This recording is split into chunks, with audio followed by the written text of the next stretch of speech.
Cease fire కు ఒప్పుకోవాల్సిందే, లేకుంటే Putin కు ట్రంప్ వార్నింగ్. ఉక్రెయిన్ లో శాంతి నెలకొల్పే లక్ష్యంతో సౌదీ అరేబియాలోని జెడ్డా వేదికగా అమెరికా ఉక్రెయిన్ ప్రతినిధుల మధ్య జరిగిన చర్చల్లో కాల్పుల విరమణకు క్యూ అంగీకరించిన విషయం తెలిసిందే. అమెరికా ప్రతిపాదించిన 30 రోజుల కాల్పుల విరమణ ఒప్పందానికి ఒప్పుకున్న ఉక్రెయిన్ రష్యాతో తక్షణమే చర్చలు జరగాలని స్పష్టం చేసింది. దీంతో ఇప్పుడు రష్యా నిర్ణయం కోసం యావత్ ప్రపంచం ఉత్కంఠంగా ఎదురు చూస్తుంది. అయితే దీనిపై ఇంకా రష్యా మాత్రం స్పందించలేదు. యూట్యూబ్ వీడియోలు చూసి గోల్డ్ స్మగ్లింగ్ నేర్చుకున్న రన్యారావు దుబాయ్ నుంచి బంగారు అక్రమంగా రవాణా చేస్తూ పోలీసులకు రెడ్ హ్యాండెడ్ గా దొరికిపోయిన నటి రన్యారావు షాకింగ్ కామెంట్లు చేసింది. ముఖ్యంగా తాను నేరం చేసినట్లు ఒప్పుకున్న ఆమె గోల్డ్ స్మగ్లింగ్ చేయడం ఇదే మొదటిసారి అని వివరించింది. అంతేకాకుండా తాను యూట్యూబ్ వీడియోలు చూసి బంగారాన్ని ఎలా దాచాలో నేర్చుకున్నానని, ఎయిర్పోర్ట్లోనే అందుకు కావాల్సిన కొనుగోలు చేసి బాత్రూమ్కి వెళ్ళి మరీ ఒంటిపై బంగారాన్ని దాచినట్లు వెల్లడించింది. స్కూలు విద్యార్థుల ముందు గుంజీలు తీసిన హెచ్ఎం మీ ఆలోచన బాగుందంటూ మంత్రి లోకేష్ ప్రశంసలు. పిల్లలు చదువు విషయంలో అంతంత మాత్రంగా ఉందని చెప్పిన మాట వినడం లేదని విద్యార్థులను దండించకుండా విజయనగరం జిల్లా బొబ్బిలి మండలం పెంట ZP high school head master చింత రమణ గుంజలు తీసిన వీడియో సోషల్ మీడియాలో వైరల్ గా మారిన సంగతి తెలిసిందే. ఈ ఘటనపై విద్యాశాఖ మంత్రి నారా లోకేష్ ట్విట్టర్ వేదికగా స్పందించారు. విద్యార్థులను దండించకుండా అర్థం చేసుకునేలా స్వయ క్రమశిక్షణ చర్య ఆలోచన బాగుందంటూ ప్రధాన ఉపాధ్యాయుని లోకేష్ ప్రశంసించారు. హిందువులతో పెట్టుకుంటే ఆ గతే పడుతుంది, రేవంత్ కు రాజా సింగ్ హెచ్చరిక. హైదరాబాద్ గోషామహల్ బీజేపీ ఎమ్మెల్యే రాజా సింగ్ మరోసారి హాట్ కామెంట్ చేశారు. కాంగ్రెస్ పార్టీ హిందూ వ్యతిరేకంగా వ్యవహరిస్తుందని ఆరోపించారు. హిందువుల పండుగలకు ఎందుకు ఆంక్షలు పెడుతున్నారని ప్రశ్నించారు. 9వ నిజాం లాగా రేవంత్ రెడ్డి వ్యవహరిస్తున్నారన్న రాజా సింగ్. హిందూ పండుగలు ఎలా జరుపుకోవాలో మీరు మాకు చెబుతారా అని ప్రశ్నించారు. హోలీ పండుగను 12 గంటల వరకే చేసుకోవాలా అంటూ నిలదీశారు. హోలీ వేడుకలకు గుమి కూడా వద్దని చెప్తే ఎలా అని నిలదీశారు. హిందువులతో పెట్టుకుంటే కేసీఆర్ కు పట్టిన గతే మీకు పడుతుందంటూ రేవంత్ రెడ్డిని రాజా సింగ్ హెచ్చరించారు. సింగర్ గా మారిన కేంద్ర మంత్రి Bandi Sanjay మోడీపై special song. Politics ప్రజాసేవలో బిజీగా ఉంటూ ప్రత్యర్థులపై పదునైన పంచులతో విమర్శలు గుప్పించే కేంద్ర మంత్రి బండి సంజయ్ తనలో దాగి ఉన్న కళను బయటపెట్టారు.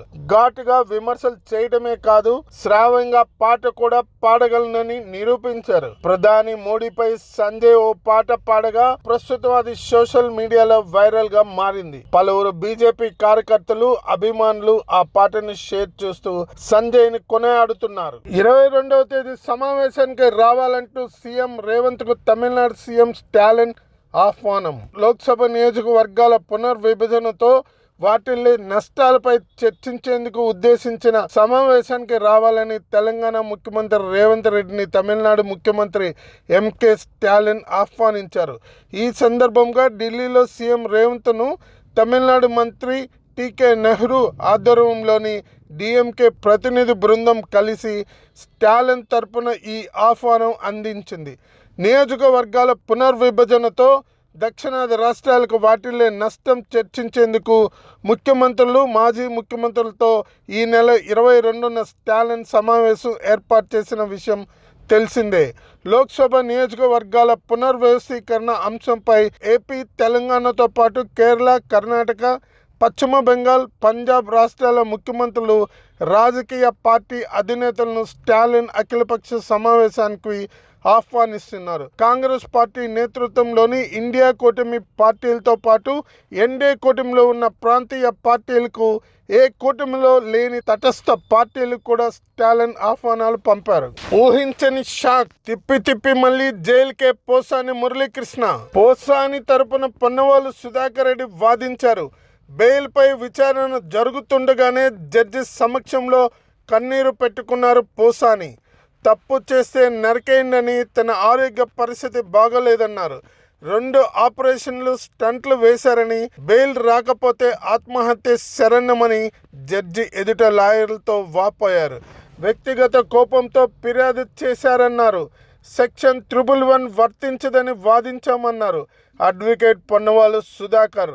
మా వాదనలతో కోర్టు ఏకీభవించిందన్నారు. ఇక అనేక కేసులు పెట్టి రాష్ట్రమంతా తిప్పుతున్నారు అన్నారు పొన్నవాలు.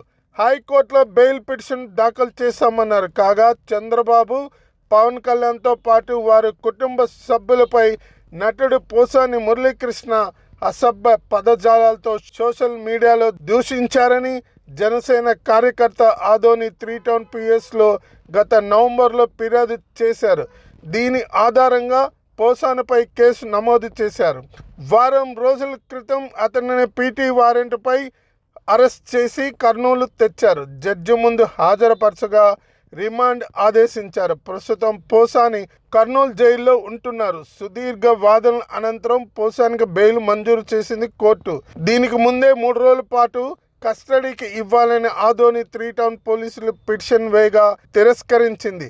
కస్టడీ పిటిషన్ తిరస్కరించడం పోసానికి బెయిల్ మంజూరు చేసిందని పోసాని తరపు న్యాయవాదులు తెలిపారు. కానీ ఇప్పుడు ఊహించిన విధంగా పోసానికి షాక్ తగిలింది. లిక్కర్ ప్రియులకు బ్యాడ్ న్యూస్. రేపు మధ్యాహ్నం షాపులు బంద్. హోలీ పండుగ సందర్భంగా మార్చి 14న ఉదయం 6 గంటల నుంచి సాయంత్రం 6 గంటల వరకు మధ్యాహ్నం దుకాణాలను మూసివేయాలని Rachakonda police commissioner G Sudheer Babu బుధవారం ఉత్తర్వులు జారీ చేశారు. రాచకొండ పోలీస్ కమిషనరేట్ పరిధిలో స్టార్ హోటళ్లు, క్లబ్బులకు అనుబంధంగా ఉన్న వైన్ షాపులు, కళ్ళు దుకాణాలు, రెస్టారెంట్లకు అనుబంధంగా ఉన్న బార్లు, స్టార్ హోటల్లోని బార్లు, రిజిస్టర్డ్ క్లబ్బులు మినహాయించి పండుగ రోజున మూసివేయనున్నట్లు కమిషనర్ తెలిపారు. హోలీ పండుగను దృష్టిలో ఉంచుకొని సైబరాబాద్ పోలీస్ కమిషనర్ అవినాష్ మోహంతి బుధవారం ఒక ఉత్తర్వు జారీ చేశారు. తెలియని వ్యక్తులు, ప్రదేశాలు, వాహనాలపై రంగులు లేదా నీటిని చల్లడం లేదా రోడ్లపై వ్యక్తులను రంగులు పోయడం వంటి చేయవద్దని హెచ్చరించారు. గుంపులుగా వాహనాలపై రోడ్డుపై తిరగకుండా, ఇతరులకు అసౌకర్యం కలిగించే విధంగా తిరగకుండా నిషేధించామన్నారు పోలీసులు.